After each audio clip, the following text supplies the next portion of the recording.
ಕೈ ಬಂತು? ಯೇಸುವಿನ ಕೈಗೆ ಬಂತು. ಆದಾಮನ ಕಳ್ಕೊಂಡಂತಹ ವಿಷಯ ಜಸ್ಟ್ ಒಂದು ತಿನ್ನುವಂಥ ವಿಷಯ. ಈಗ ಗಮನಿಸಿ, ಎರಡನೇ ವಿಷಯಕ್ಕೆ ನಾವು ಹೋಗೋಣ. ಲೂಕನ ಬರೆಸುವಾರ್ತೆ ಬಂದ್ವಿ.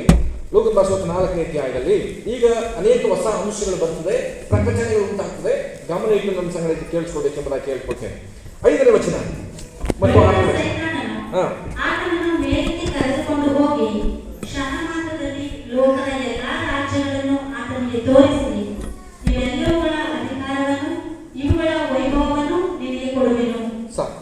ಸಾಕು. ಮತ್ತಾಯನ ಬರೆಸುವಾರ್ತೆ 4ನೇ ಅಧ್ಯಾಯದಲ್ಲಿ ಇದು ಎಷ್ಟನೇ ಶೋಧನೆ? 3ನೇ ಶೋಧನೆ. ಲೂಕನ ಬರೆಸುವಾರ್ತೆಯಲ್ಲಿ ಇದು 2ನೇ ಶೋಧನೆ. ಯಾಕೆ ಇಲ್ಲಿ ಆರ್ಡರ್ ಚೇಂಜ್ ಆಯಿತು ಅಂತ ಹೇಳಿದ್ರೆ, ಇದು ಮೊದಲನೇ ಮುಗೀತು. ಮೊದಲನೇ ಶೋಧನೆ ಅನ್ನೋದು ಆದಾಮನಿಂದ ನೋಹನವರೆಗೆ ನಡೆದಂತಹ ಘಟನೆ. ಇದರಲ್ಲಿ ಕಳಕೊಂಡಂಥ ಅಧಿಕಾರವನ್ನು ತಗೊಂಡ್ಬಿಟ್ಟ. ಇಲ್ಲಿ ಮುಂದೆ ವಚನ ಓದ್ರಿ, 6ನೇ ವಚನ.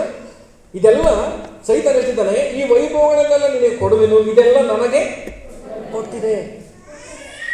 ಇವತ್ತು ಎಲ್ಲಿ ಹೇಗೆ ಸೈತಾನನ ಕೈಗಳಲ್ಲಿ ಇದು ಹೋಯಿತು ಹೇಳಿ ನೋಡುವ. ಆದಾಮನ ಕಳ್ಕೊಂಡಂತ ನಾವು ನೆನೆಸಿದೀವಲ್ವಾ, ಆದರೆ ಆದಾಮನ ಕಳ್ಕೊಂಡದ್ದು ಸೈತಾನ ಕೈಗಳಲ್ಲಿ ಹೋಗಿಲ್ಲ, ಫಸ್ಟ್ ಹೋಯ್ತು. ಇವತ್ತು ಸೀಕ್ರೆಟ್ ವಿಷಯ ಬರುತ್ತೆ. ಆದಾಮನ ಸೃಷ್ಟಿ ಮಾಡಲ್ಪಟ್ಟಾಗ ಸಕಲವನ್ನು, ಒಂದು ಆದಿಕಾಂಡ 1ನೇ ಅಧ್ಯಾಯದಲ್ಲಿ ಹೇಳ್ತದೆ, ಎಲ್ಲ ಅಧಿಕಾರಗಳನ್ನು ಕೊಟ್ಟು ಎಲ್ಲ ಪ್ರಾಣಿ ಪಶುಗಳು ಏನಾಗಿರ್ತದೆ, ಅಂಜಿ ನಡುಗುತ್ತೆ, ಹೆದರುತ್ತೆ, ನೀನು ಅದರ ಮೇಲೆ ಆಳ್ವಿಕೆ ಮಾಡು, ದೊರೆತನ ಮಾಡು ಅಂತ ಕೊಟ್ಟರು. ಈಗ ದೇವರು ಏನು ಮಾಡಿದ್ರು, ಈ ಎಲ್ಲ ಸೃಷ್ಟಿ ಒಂದು ಆದಿಕಾಂಡ 1ನೇ ಅಧ್ಯಾಯಕ್ಕೆ ಬಂದ್ರಿ.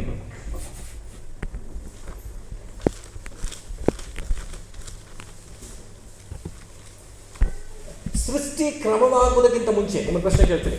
ಸೃಷ್ಟಿಯನ್ನು ಕ್ರಮಪಡಿಸುವುದಕ್ಕಿಂತ ಮುಂಚೆ ಭೂಮಿ ಎಲ್ಲಿತ್ತು?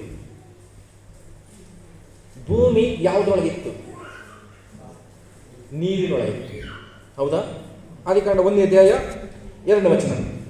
ಭೂಮಿಯು ಕ್ರಮವಿಲ್ಲದೆಯೂ ಬರಿದಾಗಿಯೂ ಇತ್ತು, ಆದಿ ಸಾಗರದ ಮೇಲೆ ಕತ್ತಲಿತ್ತು, ದೇವರಾತ್ಮವು ಜಲ ಸಮೂಹಗಳ ಮೇಲೆ. ಹಾಗಿದ್ರೆ ಭೂಮಿ ಎಲ್ಲಿದೆ? ನೀರಲ್ಲಿದೆ. ದೇವರು 2ನೇ ದಿನದಲ್ಲಿ ಏನು ಮಾಡ್ತಾರೆ, ಈ ಮೇಲ್ ನೀರನ್ನ ಎತ್ತು ಕಟ್ತಾರೆ. ಅದಕ್ಕೇನು ಹೆಸರು? ಆಕಾಶ. ಕೆಳಗಡೆ ನೀರನ್ನ ಕೆಳಗೆ ಹೋಗೋ ಮಾಡ್ತಾರೆ. ಜೊತೆಗೆ 3ನೇ ದಿನದಲ್ಲಿ ಈ ಎಲ್ಲ ನೀರನ್ನ ಒಂದು ಕಡೆ ಬನ್ನಿ ಅಂತ ಆಜ್ಞಾಪಿಸ್ತಾರೆ. ಅದು ಸಮುದ್ರ ಆಗ್ತದೆ. ಹಾಗಿದ್ರೆ ಭೂಮಿ ಇಷ್ಟು ಹೊತ್ತು ಎಲ್ಲಿತ್ತು? ನೀರಿನೊಳಗಿತ್ತು. ನೀರಿನೊಳಗಿರೋದನ್ನ ಮೇಲೆತ್ತಿ ಈಗ ಆದಾಮನ ಕೊಟ್ಟರು, ಎಲ್ಲವನ್ನು ಮಾಡಿ. ಗಮನಿಸಿ, ಈಗ ಇರುವಂಥ ಎಲ್ಲ ಅಧಿಕಾರವು ಯಾರಿಗೋಯ್ತು? ಆದಾಮನಿಗೆ ಹೋಯ್ತು. ಈಗ ಆದಾಮನು ಮಾರ್ಬಿಟ್ಟ, ಕಳ್ಕೊಂಡ್ಬಿಟ್ಟ ಸೈತಾನನಿಗೆ. 9ನೇ ಅಧ್ಯಾಯಕ್ಕೆ ಬನ್ರಿ. ಆದಿಕಾಂಡ 9ನೇ ಅಧ್ಯಾಯ 9ನೇ ಅಧ್ಯಾಯದಲ್ಲಿ 1ನೇ ವಚನದಿಂದ ಓದೋಣ. 1, 2, 3. ದೇವರು ನೋಹನನ್ನು ಅವನ ಮಕ್ಕಳನ್ನು ಆಶೀರ್ವದಿಸಿ ಅವರಿಗೆ, ಬಹು ಸಂತಾನವುಳ್ಳವರಾಗಿ ಹೆಚ್ಚಿರಿ, ಭೂಲೋಕದಲ್ಲೆಲ್ಲ ತುಂಬಿಕೊಳ್ಳಿರಿ, ಭೂಮಿಯ ಮೇಲಿರುವ ಎಲ್ಲ ಮೃಗಗಳು, ಆಕಾಶದ ಎಲ್ಲ ಪಕ್ಷಿಗಳು, ನೆಲದ ಮೇಲೆ ಹರಿದಾಡುವ ಎಲ್ಲ ಕ್ರಿಮಿಗಳು, ಸಮುದ್ರದ ಮೀನುಗಳು ನಿಮಗೆ ಬೆದರಿ ಹಂಚಿಕೊಳ್ಳುವವು. ನಾನು ಅವುಗಳನ್ನೆಲ್ಲ ನಿಮ್ಮ ಸ್ವಾಧೀನಕ್ಕೆ ಕೊಟ್ಟಿದ್ದೇನೆ. ಸಾಕು. ಈಗ ಯಾರ ಸ್ವಾಧೀನಕ್ಕೆ ದೇವರು ಕೊಟ್ಟಿದ್ದಾರೆ? ಯಾರ ಸ್ವಾಧೀನಕ್ಕೆ? ನೋಹನ ಸ್ವಾಧೀನಕ್ಕೆ. ಹೇಗೆ ಬಂತು ಇದು? ಗಮನಿಸಿ. ಈಗ 7ನೇ ಅಧ್ಯಾಯಕ್ಕೆ ಬನ್ನಿ. 7ನೇ ಅಧ್ಯಾಯ 11ನೇ ವಚನವನ್ನು ಓದೋಣ.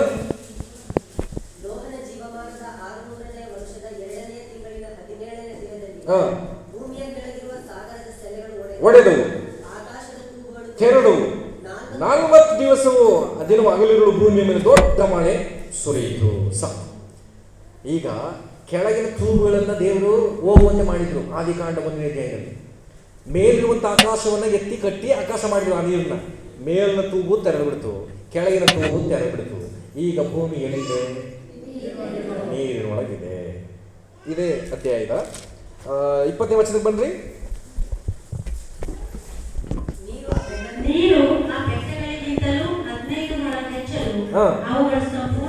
ಸಂಪೂರ್ಣವಾಗಿ ಮುಚ್ಚುವುದು. ಸೇಮ್ 1ನೇ ಅಧ್ಯಾಯ. ಅದೇ ಕಾರ್ಯ ಇಲ್ಲಿ ಮರುಕಳಿಸ್ತಾ ಇದೆ. ಯಾವಾಗ ಆದಾಮನು ದೇವರು ಕೊಟ್ಟಂತ ಅಧಿಕಾರವನ್ನ, ಸೃಷ್ಟಿಯನ್ನ ಕಳ್ಕೊಂಡನೋ, ದೇವರು ಅದನ್ನ ಸುಮ್ಮನೆ ಬಿಡಲಿಲ್ಲ. ನೋಹನ ದಿನಗಳು ಬರುವಾಗ ಅದೆಲ್ಲವನ್ನ ನಾಶ ಮಾಡಿಬಿಟ್ಟು, ಯಾರ ಅಧಿಕಾರಗಳಿದ್ದದನ್ನ ನಾಶ ಮಾಡಿದ್ರು? ಯಾರ ಅಧಿಕಾರದಲ್ಲಿತ್ತು? ಈಗ ನಾಶ ಮಾಡುವಾಗ ಸೈತಾನ ಅಧಿಕಾರದಲ್ಲಿರುವುದನ್ನು ನಾಶ ಮಾಡಿಬಿಟ್ರು. ಸೈತಾನ ಅಧಿಕಾರದಲ್ಲಿರುವುದನ್ನು ನಾಶ ಮಾಡಿಬಿಟ್ರು. ಹಾಗಿದ್ರೆ ಅಲ್ಲಿ ಯೇಸು ಕ್ರಿಸ್ತನ ಸೈತಾನ ಹೇಳ್ತಿದ್ದಾನೆ, ಇವೆಲ್ಲವುಗಳು ನನಗೆ ಕೊಟ್ಟದೆ, ನನಗೆ ಕೊಡಲ್ಪಟ್ಟಿದೆ ಅಂತ ಹೇಳ್ತಾನೆ. ಹಾಗಿದ್ರೆ ಮತ್ತೊಂದು ಸಾರಿ ಎಲ್ಲೋ ಕೈ ಎಲ್ಲೋ ಇತ್ತು. ಇದೇ ಅಧ್ಯಾಯದಲ್ಲಿ ನೋಡಿ, ಅದು 20ನೇ ವಚನದಲ್ಲಿ ಬೆಟ್ಟಗಳಿಗಿಂತಲೂ ಎಷ್ಟು ಮೊಳ? ಮೌಂಟ್ ಎವರೆಸ್ಟ್ ಎಷ್ಟು ಅಡಿ ಇದೆ ಗೊತ್ತಾ? ಮೌಂಟ್ ಎವರೆಸ್ಟ್ ಈ ದೇಶದಲ್ಲಿ, ಲೋಕದಲ್ಲಿ ಹೆಚ್ಚು ಎತ್ತರವಾದಂಥ ಬೆಟ್ಟ ಯಾವುದು? Mount Everest. 29,031 ಅಡಿ ಅದಿದೆ ಮೌಂಟ್ ಎವರೆಸ್ಟ್. ಇಲ್ಲಿ ಅದಕ್ಕಿಂತಲೂ ಎಷ್ಟು ಮೊಳ ಹೆಚ್ಚಾಯಿತು? 1 ಮೊಳ ಎಷ್ಟಡಿ? 1 ಕಾಲಡಿ. ಒಂದು ಕಾಲಡಿ, ಕೆಲವರು 1.5 ಅಡಿ ಅಂತ ಹೇಳ್ತಾರೆ. ಹೆಚ್ಚು ಕಡಿಮೆ 1.5 × 22 ಎಷ್ಟು 15, ಹೆಚ್ಚು ಕಡಿಮೆ 20 ರಿಂದ 22.5 ಅಡಿ ಬೆಟ್ಟಗಳಿಗಿಂತಲೂ ಮೇಲಾಗಿ ನೀರು ಹೊರಟೈತೆ. ಈಗ ಮತ್ತೆ ಕೇಳ್ತೀನಿ, ಭೂಮಿ ಎಲ್ಲಿದೆ? ಪ್ರಾರಂಭದಲ್ಲಿ ಎಲ್ಲಿತ್ತೋ ಅಲ್ಲಿಗೆ ತಂದುಬಿಟ್ರು ದೇವರು. ಈಗ ಸೈತಾನಿಗೆ ಕೊಡಲ್ಪಟ್ಟ ಅಧಿಕಾರದ ಎಲ್ಲವನ್ನು ನಾಶ ಮಾಡಿಬಿಟ್ರು. ಈಗ ಮತ್ತೆ ಅದನ್ನು ಹೊಸದು ಮಾಡಿ ಗಾಳಿ ಬೀಸುವಂತೆ ಮಾಡಿದ್ರು, ನೀರುಗಳೆಲ್ಲ ಒಣಗೋಯ್ತು. ಅಲ್ಲಿಯೂ ಕೂಡ ಸಮುದ್ರದ ಕಡೆಗೆ ಬರಮಾಡಿದ್ರು, ನೀರು ಬಂತು. ಇಲ್ಲಿ ಅದರಲ್ಲೂ ಇನ್ನೊಂದು ಕಾರ್ಯ ಇದೆ. ಆ ನೀರು ತುಂಬಿದೆ, ಅದು ಕೂಡ ಈಗ ನೀರಿನ ಮೇಲೆ ಒಂದು ತೇಲ್ತಾ ಇದೆ. ಏನದು? ದೋಣಿ, ನಾವೇ ಹಡಗು. ಆ ಹಡಗು ತೇಲ್ತಾ ಇದೆ. ಈ ಹಡಗು ಎಲ್ಲಿ ನಿಂತ್ಕೊಂಡು ಇದೇ ಬಹಳ ಪ್ರಾಮುಖ್ಯವಾದ ಅಂಶ. 4ನೇ ಅಧ್ಯಾಯ 8ನೇ ಅಧ್ಯಾಯ 4ನೇ ವಚನ ಓದಿ. 17ನೇ ದಿನದಲ್ಲಿ ಯಾವ ಸೀಮೆಯಲ್ಲಿ ನಿಂತಿತು? ಬೆಟ್ಟದ ಮೇಲೆ. ಅದು ಕೂಡ ಮತ್ತೆ ಹೇಳ್ತೀನಿ, ಗಮನಿಸ್ರಿ. ನೀರಿನ ಒಳಗಡೆ ಭೂಮಿ ಇದೆ, ನೀರಿನ ಮೇಲೆ ನಾವೇ ಇದೆ. ಅಲ್ಲಿ ಆದಿಕಾಂಡ 1ನೇ 2ನೇ ವಚನದಲ್ಲಿ ಆದಿಸಾಗರದ ಮೇಲೆ ಕತ್ತಲಿತ್ತು, ಜಲ ಸಮೂಹಗಳ ಮೇಲೆ ಯಾರು ಓಡಾಡ್ತಿದ್ರು? ದೇವರಾತ್ಮನು. ನಾವೆಯಲ್ಲಿ ಬಂದಿದೆ ನೋಹನ ಸಂಗಡ ಪಾರಿವಾಳ ತೆಗೆದುಬಿಡ್ತಾನೆ ಗೊತ್ತಾ? ಜಲ ಸಮೂಹಗಳ ಮಧ್ಯದಲ್ಲಿ ಅಲ್ಲಿ ದೇವರಾತ್ಮ ಸಂಚರಿಸ್ತಾ ಇದ್ರು. ಇಲ್ಲಿ ನೋಹನ ದಿನಗಳಲ್ಲಿ ಜಲ ಸಮೂಹದ ಮಧ್ಯದಲ್ಲಿ ಪರಿಶುದ್ಧಾತ್ಮನಿಗೆ ಹೋಲಿಕೆಯನ್ನು ಪಾರಿವಾಳ ಏನಾಗ್ತದೆ? ಸಂಚರಿಸ್ತಾ ಇದೆ. ಕಂಪ್ಲೀಟ್ ಅದೇ ದೃಶ್ಯ 7 ಮತ್ತು 8ನೇ ಅಧ್ಯಾಯದಲ್ಲಿ ಬರ್ತಾ ಇದೆ. ಆದಿಕಾಂಡ 1ನೇ ಅಧ್ಯಾಯ 2ನೇ ಅಧ್ಯಾಯ 3ನೇ ಅಧ್ಯಾಯದಲ್ಲಿ ನಡೆದಂಥ ಘಟನೆ. ಆದಿಕಾಂಡ 6ನೇ ಅಧ್ಯಾಯ 7ನೇ ಅಧ್ಯಾಯ 8ನೇ ಅಧ್ಯಾಯ 9ನೇ ಅಧ್ಯಾಯದವರೆಗೂ ಈ ಘಟನೆಗಳು ನಡೀತಾ ಬರ್ತದೆ. ನನ್ನ ಜೊತೆ ಇದ್ದೀರಾ? ಗಮನಿಸಿ. ಹೀಗೆ ಎಲ್ಲ ನೀರನ್ನ ಬರುವಂತೆ ಒಂದು ಕಡೆ ಬರುವಂತೆ ಮಾಡಿ, ಒಣಗುವಂತೆ ಮಾಡಿ ಅರಾರಟ್ ಸೀಮೆಯ ಮೇಲೆ ನಿಂತ್ಕೊಳ್ತೀವಿ. ಈಗ ಹಡಗು. ಈಗ ಇವ್ರಿಗೆ ಹೇಳ್ತಿದ್ದಾರೆ ನೋಹನಿಗೆ 9ನೇ ಅಧ್ಯಾಯಕ್ಕೆ ಬಂದ್ರೆ ಈಗ 2ನೇ ವಚನ ನಾನೇ ಓದ್ತೀನಿ. ಭೂಮಿಯ ಮೇಲಿರುವ ಎಲ್ಲಾ ಮೃಗಗಳಿಗೂ, ಆಕಾಶದ ಎಲ್ಲಾ ಪಕ್ಷಿಗಳಿಗೂ, ನೆಲದ ಮೇಲೆ ಎಳೆದಾಡುವ ಎಲ್ಲಾ ಕ್ರಿಮಿಗಳು, ಸಮುದ್ರದ ಮೀನುಗಳು ನಿನಗೆ ಬೆದರಿ ಅಂಜಿಕೊಳ್ಳುವು. ನಾನು ಅವುಗಳನ್ನೆಲ್ಲ ನಿನಗೆ ಸ್ವಾಧೀನವಾಗಿ ಆದಾಮನ ಹತ್ರ ಕೊಟ್ಟಿದ್ದೆ. ಆದಾಮ ಸೈತಾನ ಹತ್ರ ಕಳ್ಕೊಂಡ. ಅದೆಲ್ಲವನ್ನು ನಾಶ ಮಾಡಿಬಿಟ್ಟಿದ್ದೇನೆ. ಈಗ ಮತ್ತೆ ಅಲ್ಲಿ ಭೂಮಿ ನೀರಿನೊಳಗಿತ್ತು, ಯಾವ ಸೃಷ್ಟಿ ಇರಲಿಲ್ಲ. ಇಲ್ಲಿ ಕೂಡ ಭೂಮಿ ನೀರೊಳಗಿದೆ, ಯಾವ ಸೃಷ್ಟಿ ಇಲ್ಲ, ಒಂದು ಹಡಗಿನಲ್ಲಿದೆ. ಅದನ್ನು ಈಗ ಹೊರಗೆ ಬರುವಂತೆ ಮಾಡ್ತಾರೆ. ಎಲ್ಲವೂ ನಿನಗೆ ಎದುರಿ ಅಂಜಿ ನಡ್ಕೊಳ್ಳುತ್ತೆ. ನಿನಗೆ ಅಧಿಕಾರ ಕೊಟ್ಟಿದ್ದೇನೆ ಅಂತ ನೋಹನಿಗೆ ಅಧಿಕಾರವನ್ನು ಕೊಟ್ಟಿತ್ತು. ಈಗ ಹೇಳಿ, ಆದಾಮ ಕಳ್ಕೊಂಡಂಥದ್ದು ಸೈತಾನ್ ಕೈಲಿತ್ತ? ಇರಲಿಲ್ಲ. ಇಲ್ಲ, ಸೈತಾನ್ ಕೈಯಲ್ಲಿ ಇತ್ತು. ಈಗ ನನ್ನ ಪ್ರಸಂಗದಲ್ಲಿ ಈಗ ಮತ್ತೆ ಲೂಕನ ಬಸವಂತೆ 4ನೇ ಅಧ್ಯಾಯ 5-6ನೇ ವಚನ ಹೇಳ್ತಾನೆ ಸೈತಾನನು, ಇವೆಲ್ಲವುಗಳು ನನಗೆ ಮಾಡಲ್ಪಟ್ಟವೆ ಅಂತ. ಅಲ್ಲಿ ಯಾರಿಂದ ಕಳ್ಕೊಂಡದ್ದು? ಅದು ಆದಾಮನಿಂದಲೇ? ಆದಾಮನಿಂದ ಅಲ್ಲ. ಆದಾಮನಿಂದ ಕಳ್ಕೊಂಡದ್ದನ್ನ ಇಲ್ಲಿ ನಾಶ ಮಾಡಿಬಿಟ್ರಲ್ಲ. ನನ್ನ ಜೊತೆ ಇರ್ರಿ, ಇದು ಬಹಳ ಸೀಕ್ರೆಟ್ ಆದ ವಿಷಯಗಳು. ನಾಶ ಮಾಡಿಬಿಟ್ಟಿದ್ದಾರೆ ಇಲ್ಲಿ. ಹಾಗಿದ್ರೆ ಎಲ್ಲಿ ಕಳ್ಕೊಂಡ ಈ ನೋಹ? ಈಗ ಬಂದ್ರಿ, ಇದೇ 9ನೇ ಅಧ್ಯಾಯದಲ್ಲಿ 20ನೇ ವಚನದಿಂದ ಎಲ್ಲವನ್ನು ಓದೋದು ಬೇಡಿ. 20ನೇ ವಚನದಿಂದ ಓದೋಣ. ನೋಹನು ವ್ಯವಸಾಯಗಾರನಾಗಿದ್ದನು. ಅವನೇ ದ್ರಾಕ್ಷಿ ತೋಟವನ್ನು ಪ್ರಾರಂಭಿಸಿದನು. ಅವನು ದ್ರಾಕ್ಷಾರಸವನ್ನು ಕುಡಿಯಲು ಅವನೇ ಗುಡಾರದಲ್ಲಿ ಬೆತ್ತಲೆಯನ್ನು ಇಟ್ಟಿದ್ದನು. ಕಾನಾನನ ತಂದೆಯಾದ ಹಾಮನು ತಂದೆಯು ಬೆತ್ತಲೆಯಾಗಿರುವುದನ್ನು ಕಂಡು ಹೊರಗಿದ್ದ ಅಣ್ಣ ತಮ್ಮಂದಿರಾದ ಶೇಮ್ ಎಫೆದರಿಗೆ ತಿಳಿಸಿದನು. ಇಲ್ಲಿ ಒಂದು ಘಟನೆ ನಡೀತದೆ. ಇದು ಯಾವ ಬೆಟ್ಟದಲ್ಲಿ ನಿಂತುಕೊಳ್ತು? ಅರಾರಟ್ ಬೆಟ್ಟ. ಇದು ಟರ್ಕಿ ದೇಶದಲ್ಲಿರ್ತಕ್ಕಂಥ ಒಂದು ಬೆಟ್ಟದ ಸ್ಥಳ. ಇದು ಇನ್ನೊಂದು ವಿಷಯ. ಯೇಸು ಸ್ವಾಮಿಯನ್ನು ಲೂಕನ ಬರೆಸುವಾರ್ತೆ 5ನೇ ಅಧ್ಯಾಯದಲ್ಲಿ 5ನೇ ವಚನದಲ್ಲಿ ಎಲ್ಲಿಗೆ ಕರ್ಕೊಂಡೋಗಿದ್ದಾನೆ? ಎತ್ತರವಾದ ಬೆಟ್ಟಕ್ಕೆ ಕರ್ಕೊಂಡು ಹೋಗಿದ್ದಾನೆ. ಯಾಕೆ ಗೊತ್ತಾ? ಇಲ್ಲಿ ಬೆಟ್ಟದಲ್ಲಿ ನಡೆದಂಥ ಒಂದು ಘಟನೆ ಇದೆ. ಲೂಕನ ಆದಿಕಾಂಡ 9ನೇ ಅಧ್ಯಾಯದಲ್ಲಿ 8ನೇ ಅಧ್ಯಾಯದಲ್ಲಿ ಅದು ಅರಾರತ್ ಬೆಟ್ಟದ ಸೀಮೆಯಲ್ಲಿ ನಿಂತುಕೊಟ್ಟು. ಇಲ್ಲಿ ಏನು ಮಾಡ್ತಾನೆ, ಆ ಬೆಟ್ಟದಲ್ಲಿ ಹೊರಗಡೆ ಬಂದಂಥ ನೋಹ ಕುಡಿದು ಆಮೇಲೆ ಅವನು ಬೆತ್ತಲೆ ಆಗಿಬಿಟ್ಟಿದ್ದ. ಅಲ್ಲಿ ಯೆಹೋವ ದೇವರು ಏನೇ ತೋಟದಲ್ಲಿ ಬಂದು ಒಂದು ಪ್ರಶ್ನೆ ಕೇಳ್ತಾನೆ, ಆದಾಮನೇ ನಿನಗೆ ಬೆತ್ತಲೆಯಾಗಿದ್ದೀನಿ ಅಂತ ಹೇಳಿದವರು ಯಾರು? ಲೋಕದಲ್ಲಿ ಯಾರು ಎಷ್ಟು ಜನ ಇದ್ದಾರೆ? ಲೋಕದಲ್ಲಿ ಎಷ್ಟು ಜನ ಇದ್ದಾರೆ? ನಾನು ಏನು ಪ್ರಸಂಗ ಮಾಡ್ತೋ ಆ ಜಾತ್ರೆಗೆ ಬಂದ್ಬಿಡ್ಬೇಕು, ನೀವು ಇಲ್ಲಿ ಕೂತಿರ್ಬಾರ್ದು. ಆದಾಮ ಹವ್ವಳು ಅಲ್ಲಿದ್ದಾರೆ, ದೇವರ ಬಗ್ಗೆ ಕೇಳ್ತಿದ್ದಾರೆ, ನಿನಗೆ ಬೆತ್ತಲೆಯಾಗಿದ್ದೇನೆ ಅಲ್ಲ ಅನ್ನೋದನ್ನ ಹೇಳಿದವರು ಯಾರು ಅಂತಲೇ ಕೇಳ್ತಾರೆ ದೇವರು. ಅದು ತೆಗಿರಿ, ನೀವೆಲ್ಲ ನೋಡಿದ್ರೆ ಬೈಬಲ್ ಇಲ್ದಿರೋದ ತನ್ನ ಹೇಳ್ಬಿಡ್ತೀನಿ ಅನ್ಸುತ್ತಾ ಇದೆ. 3ನೇ ಅಧ್ಯಾಯ 11ನೇ ವಚನ.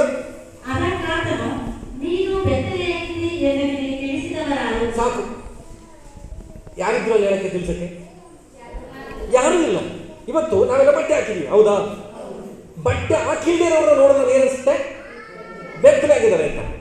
ಊಟದಾಗಿಂದಲೇ ಆದಾಮ ಅವುಗಳು ಏನಾಗಿದ್ದಾರೆ? ಇವತ್ತು ನಿಮ್ಗೆ ಏನಾದರೂ ಹಸುಗಳು ಬೆತ್ತಲಾಗಿದೆ ಅನಿಸಿದ? ನಿಮ್ಮಲ್ಲಿ ಬೆಕ್ಕುಗಳು ಯಾಕೆ?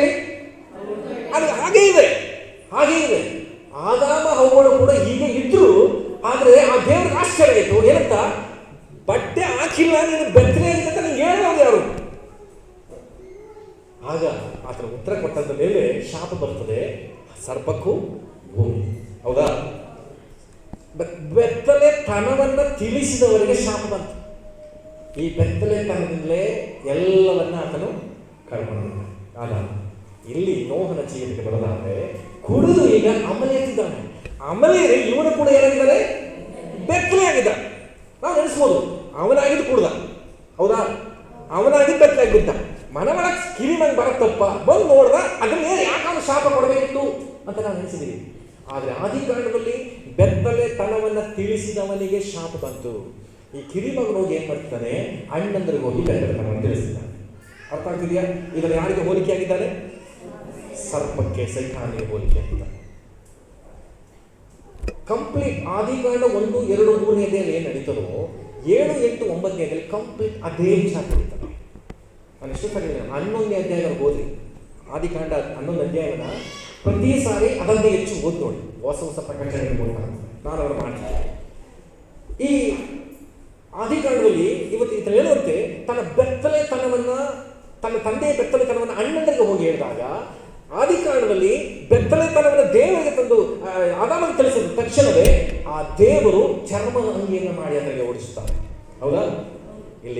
ಇಲ್ಲಿ ಹಾವನು ಬೆತ್ತಲೆತನವನ್ನು ತಿಳಿಸಿದ ನಂತರ ಅವರ ಶೇಪ್ ಮತ್ತು ಎಫೆಕ್ಟ್ ಇವರಿಬ್ಬರು ಹಿಂಭಾಗದಲ್ಲಿ ಬಂದು ಕಂಬಳಿಯನ್ನು ಒದಿಸಿ ಅವರನ್ನ ಆತನ ಮಾನವನ್ನು ಕಾಪಾಡ್ತಾರೆ. ಅದಕ್ಕೂ ಇದಕ್ಕೂ ಹೋಲಿಕೆ ಇದೆಯಾ?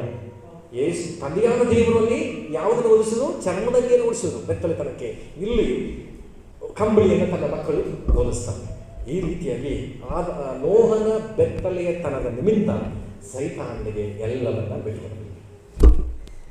ಹಾಗಿದ್ರೆ ಲೂಕನ ಬಾರಿಸುವಂತೆ 4ನೇ ಅಧ್ಯಾಯ 5, 6 ನಿಮಿಷದಲ್ಲಿ ಇವೆಲ್ಲವೂ ನನಗೆ ಕೊಡಲ್ಪಟ್ಟದೆ ಅಂತ ಹೇಳಿದ್ದು ಯಾರು ಕೊಟ್ಟದ್ದು? ಅವರು ನೋಹನ ಕೊಟ್ಟದ್ದು. ಆದಾಮಗಳು ಕೊಟ್ಟದ್ದಲ್ಲ. ಆದಾಮಗಳು ಕೊಟ್ಟದ್ದು ನಾಶವಾಗೋಯ್ತು. ನೋಹನು ಕಳಕೊಂಡದ್ದು ಈಗ ಸೈತಾನ ಕೈಗೊಳ್ಳಬೇಕು. ಅದಕ್ಕೋಸ್ಕರವಾಗಿಯೇ ಮತ್ತಾಯ ಬರೆಸುವಂತ 4ನೇ ಅಧ್ಯಾಯದಲ್ಲಿ ಇದು 3ನೇ ಆಡಲು ಬರ್ತದೆ. ಲೂಕನು ಸ್ವಲ್ಪ ಜ್ಞಾನಿ, ಇವನೊಬ್ಬ ವೈದ್ಯ. ಇವನು ಸ್ಪಷ್ಟವಾದಂತ ಅರ್ಥವನ್ನು ಬರೆದಿದ್ದಾನೆ.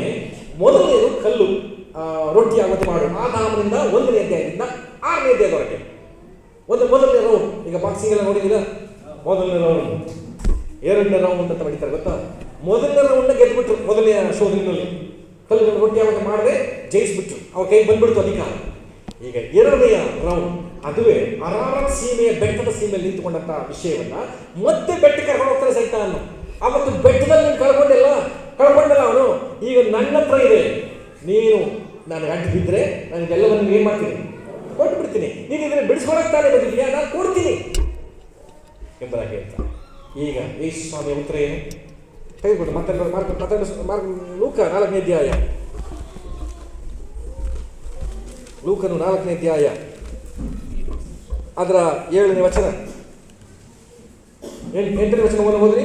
ಅದಕ್ಕೆ ಯೇಸು, ನಿನ್ನ ದೇವರಾಗಿರುವ ಕರ್ತನಿಗೆ ಅಡ್ಡಬಿದ್ದು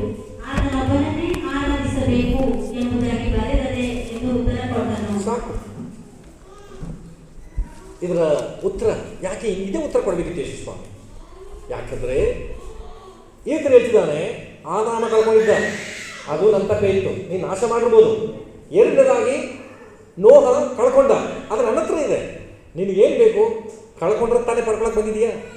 ತೆಗೆದುಕೊಂಡು ಇದನ್ನು ಕೈ ಇಟ್ಕೊಂಡು ಯೋಹಾನ್ ಬರೆಸುವಾರ್ತೆ 10ನೇ ಅಧ್ಯಾಯ ಬಂದ್ರಿ. ಯೋಹಾನ್ ಬರೆಸುವಾರ್ತೆ 10ನೇ ಅಧ್ಯಾಯ 17ನೇ ವಚನ ಓದೋಣ.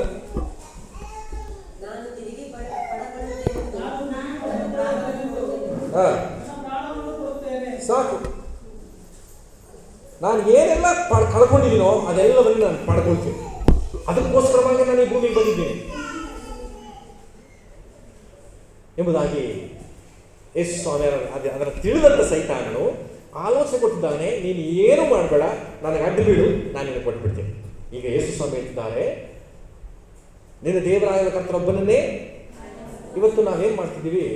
ಮೀಡಿಯೇಟರ್ಗಳನ್ನು ಹುಡ್ಕೊಳ್ತೀವಿ, ಅಂದರೆ ಮಧ್ಯವರ್ತಿಗಳನ್ನು ಹುಡ್ಕೊಳ್ತೀವಿ. ಇವತ್ತು ಮಧ್ಯವರ್ತಿಯಾಗಿ ಅವನು ಬಂದ. ತಂದೆಯಾದ ದೇವರು ಕೊಟ್ಟರು ಯಾರಿಗೆ? ಆದಾಮನಿಗೆ. ಅವನು ಕಳ್ಕೊಂಡ. ಮತ್ತೆ ತಂದೆಯಾದ ದೇವರು ಯಾರು ಕೊಟ್ಟರು? ನೋಹನ ಕೊಟ್ಟರು. ಅವನು ಕಳ್ಕೊಂಡ. ಯಾರಪ್ಪ? ನಿನ್ನ ಹತ್ರ ಕಳ್ಕೊಂಡಿದ್ದಾರೆ. ಆದರೆ ಯಾರ ಹತ್ರ ನೀನು ಈಸ್ಕೊಂಡಿದೆಯೋ ನಿನ್ನ ಹತ್ರ ನಾನು ಪಡ್ಕೊಳ್ಳೋದಿಲ್ಲ. ನಿನಗೆ ಯಾರು ಕೊಟ್ಟರು? ನಿನಗೆ ಕೊಡೋನು ಕೊಟ್ಟರಲ್ಲ, ಅಂದರೆ ನೋಹನಿಗೂ ಆದಾಮನಿಗೂ ಅವನ ಹತ್ರನೇ ನಾನು ಪಡ್ಕೋತೀನಿ ಅನ್ನೋದಕ್ಕೆ ಉತ್ತರ ಮತ್ತೆ ಅದಕ್ಕೆ 9ನೇ ಅಧ್ಯಾಯಕ್ಕೆ ಬಂದ್ರಿ. 8ನೇ ಅಧ್ಯಾಯ. ತುಂಬ ವಚನಗಳು ತೆಗಿಸ್ತಿದ್ದೀನಿ, ಅದಕ್ಕೆ ನಾನು ಸ್ಟಾರ್ಟಿಂಗ್ ಹೇಳಿದ್ರೆ ಒಂದು ಟೀಚಿಂಗ್ ಥರ ಇರ್ತದೆ, ಕಷ್ಟಕರವಾಗಿರುತ್ತೆ, ಅರ್ಥ ಮಾಡ್ಕೊಳ್ರಿ. 8ನೇ ಅಧ್ಯಾಯಕ್ಕೆ ಬಂದ್ರಿ, ಸ್ವಲ್ಪ ಅಡ್ಜಸ್ಟ್ ಮಾಡ್ಕೊಳ್ರಿ. ಇವತ್ತು 8ನೇ ಅಧ್ಯಾಯ 20ನೇ ವಚನದಿಂದ ಓದೋಣ. ಆಗ ನೋಹನು ಯೆಹೋವನಿಗೋಸ್ಕರ ಯಜ್ಞವೇದಿಯನ್ನು ಮಾಡಿ ಅದರ ಮೇಲೆ ಶುದ್ಧವಾದ ಎಲ್ಲಾ ಪಶು ಪಕ್ಷಿ ಜಾತಿಗಳಲ್ಲಿ ಸರ್ವಾಂಗ ಹೋಮ ಮಾಡಿದನು. ಅದರ ಸುವಾಸನೆಯು ಯೆಹೋವನಿಗೆ ಗಮಗಮಿಸಿ ಅದು ಇಷ್ಟವಾಯಿತು. ಸಾಕ್ಬಿಟ್ರಿ. ಈ ನೋಹನು ಹೇಗೆ ಪಡ್ಕೊಂಡ? ಮತ್ತೆ ಮರುಸೃಷ್ಟಿಯನ್ನ ದೇವರಿಗೆ ಸಾಷ್ಟಾಂಗವೆರಗಿ ಯಜ್ಞವನ್ನು ಅರ್ಪಿಸಿ ಅದನ್ನು ಪಡ್ಕೊಳ್ತಾನೆ. ಇದನ್ನೇ ಯೇಸು ಕ್ರಿಸ್ತನಲ್ಲಿ ಹೇಳ್ತಿದ್ದಾರೆ, ನಾನು ನಿನಗೆ ಅಡ್ಡಬಿದ್ದು ನಾನು ಪಡ್ಕೊಳ್ಳೋದಲ್ಲ, ನಾನು ನಿನಗೆ ಯಾರು ಕೊಡಿಸ್ರೋ ಕೊಡೋದಕ್ಕೆ ನೋಹ ಕಾರಣ ಅದ. ಆ ನೋಹನಿಗೆ ಯಾರು ಕೊಟ್ಟರೋ ಅವನಿಗೆ ಅಡ್ಡ ಬಿದ್ದು ಅವನನ್ನು ಆರಾಧಿಸಿ ಅವನಿಂದ ನಾನು ಪಡ್ಕೊಳ್ತೀನಿ ಹೊರತು ನಿನ್ನ ಹತ್ರ ನಾನು ಪಡ್ಕೊಳ್ಳೋದಿಲ್ಲ ಅನ್ನೋದಕ್ಕೆ ಉತ್ತರವಾಗಿಯೇ ನಿನ್ನ ದೇವರಾಗಿರುವ ಕರ್ತನನ್ನು ಒಬ್ಬನನ್ನೇ ಅಡ್ಡ ಬಿದ್ದು ಆರಾಧಿಸುವಂಥ ಪರದೆಯಲ್ಲ ಅಂತ ಹೇಳಿ ಉತ್ತರ ಕೊಟ್ಟು.